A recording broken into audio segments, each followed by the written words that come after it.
Ni utaratibu wa shirika la CBIDO linalohudumia watu wenye ulemavu wilayani Karagwe kutekeleza miradi mbalimbali ya maendeleo ambayo imejikita katika sekta ya afya, lengo likiwa ni kutatua changamoto za huduma ya afya ambazo huchangia baadhi ya wakina mama kujifungua watoto wakiwa na hali ya ulemavu. Desemba 23 mwaka 2025, shirika hilo limekabidhi mradi wa kisasa wa jengo la wazazi lililokarabatiwa kwa kugharimu zaidi ya shilingi milioni 48 kwa nguvu ya shirika la CBIDO, halmashauri ya wilaya ya Kyerwa na nguvu ya wananchi. Na hapa afisa mtendaji wa kata ya Songambele Mtashobya Joseph katika taarifa yake amesema kuwa mradi huo utasaidia kwa kiasi kikubwa kuboresha huduma za afya hasa upande wa kina mama katika kata hiyo. Na meneja miradi katika shirika la CBIDO Donatus Kayura amesema kuwa utekelezwaji wa mradi huo ni kuboresha huduma za afya katika jamii hasa maeneo ya vijijini zenye uwezo kutatua changamoto za watoto kuzaliwa na hali ya ulemavu. Na sisi ndio maana tumetumia mheshimiwa mgeni rasmi ukarabati wa jengo hili umetumia mwezi mmoja tu pekee yake.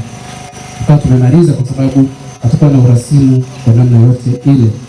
Tunapenda pia kumshukuru mheshimiwa diwani wa kata hii. Nakumbuka nilikupigia simu wakati tuko kwenye kampeni, lakini tupo ushirikiano. Pamoja na hayo, mheshimiwa mwenyekiti wa halmashauri pia tukumshukuru yeye alikuja Karagwe kutuomba tuje hapa. Kwa pia mheshimiwa mgeni rasmi, sisi tulikuja hapa kwa sababu tuliitwa na wananchi wa hapa kwamba tuje. Lakini tunakushukuru wewe mheshimiwa mgeni rasmi kwa kuwa nasi kwa ushirikiano wako mkubwa pamoja na majukumu uliokuwa nayo. Bi Zaituni Abdalla Msofe amepongeza jitihada za halmashauri ya wilaya ya Kyerwa kwa kushirikiana na CBIDO pamoja na nguvu ya wananchi kuwezesha mradi huo kukamilika kwa wakati ambao utachangia kuboresha huduma katika zahanati ya Songambele. Ndugu wananchi, pamoja na kuwapongeza halmashauri, niwapongeze zaidi wadau wa maendeleo wenzetu wa CBIDO ambao wametuwezesha mpaka zahanati yetu imefikia hapa. Hakika asilimia kubwa ya mchango imetoka kwenu ninyi. Tunawashukuru sana, tunawapongeza sana.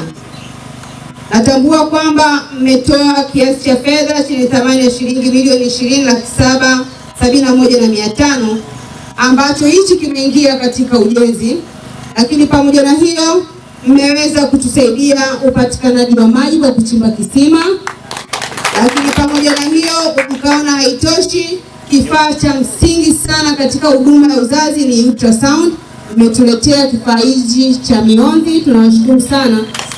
Katika huduma ya uzazi, ndugu zangu wa kina mama watakuwa wananielewa, unapoenda hospitalini ukiwa mjamzito, ultrasound inatumika sana. Kwa hiyo waliona mbali, kifaa hichi ni cha msingi sana katika kutoa huduma hii ya uzazi. Naamini kata hii ya Songambele watafaidika sana na jengo hili na huduma hii ya uzazi inayotolewa, lakini pia na kata za jirani Rwabwele na wengine wanaweza kupata huduma hii na kuondoa msongamano mkubwa ulioko katika kata ya Songambele katika kituo cha afya.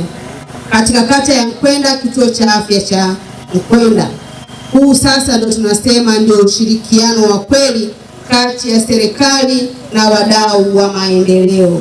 Na hapa ni baadhi ya wananchi wa kata ya Songambele wanaamini kuwa mradi wa jengo la wazazi utawanufaisha kwa kiasi kikubwa. Kwa majina naitwa Naima Mkaruhanga Kishombo, ni mkazi wa kijiji Songambele, ni na uongozi wa UWT, mwenyekiti wa tawi.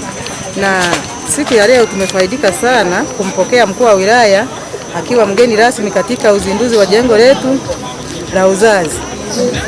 Kiukweli tumefurahi na wananchi tutakuwa na manufaa, tutanufaika sana na jengo hili lililozinduliwa, kwa maana tutakuwa na huduma bora, mazingira safi na wahudumu wa kutosha kulingana na hali ilivyo. Kutokana na changamoto tulizokuwa nazo huko nyuma, mazingira yalikuwa hayalizishi, wanawake walikuwa wanajifungua kwa shida, huduma ndogo, mazingira ya hali ya usafi ilikuwa haipatikani, lakini kwa sasa naona mwananchi ataenda kunufaika sana, tutanufaika sana na jengo hili la uzazi. Kwa majina naitwa Paulo Peter, ni mkazi na mwenyeji wa mazingira haya ya kata ya Songambele, lakini pia mimi ni mhudumu wa afya ngazi ya jamii katika kata hii ya Songambele.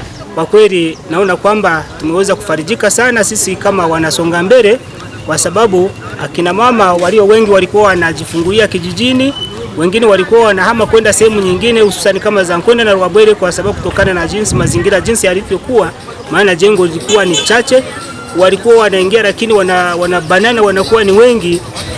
kwa sababu kata hii ni kubwa na ina wakazi wengi. Kwa hiyo walipokuwa wanakuja hapa walikuwa wanakuwa, lakini sasa jengo hili limeleta chachu kubwa kabisa, ambazo wakina mama walio wengi watakuwa na muamuko wa kuweza kuja hapa kujifungulia katika zahanati hii, maana wamekuwa na sehemu ambayo ni nzuri na sehemu ambayo ni ya kutosha. Kwa majina naitwa Happiness Stanislaus Francis, ni mwananchi wa kijiji Songambele na ni mjumbe wa bodi ya zahanati Songambele. Nimefurahi sana na nimefurahiwa kweli. Leo tumekuwa na mkuu wa wilaya kwa ajili ya uzinduzi wa leba wodi yetu ya kata Songambele. Nasema asante, nimefurahi. Nasema wakina mama sasa hivi mjisikie vizuri, tuko na leba. Kwa kweli tumefurahi sana. Kutoka katika kata ya Songambele mkoani Kagera, mimi ni Jovin Msezekeli wa Karagu Media.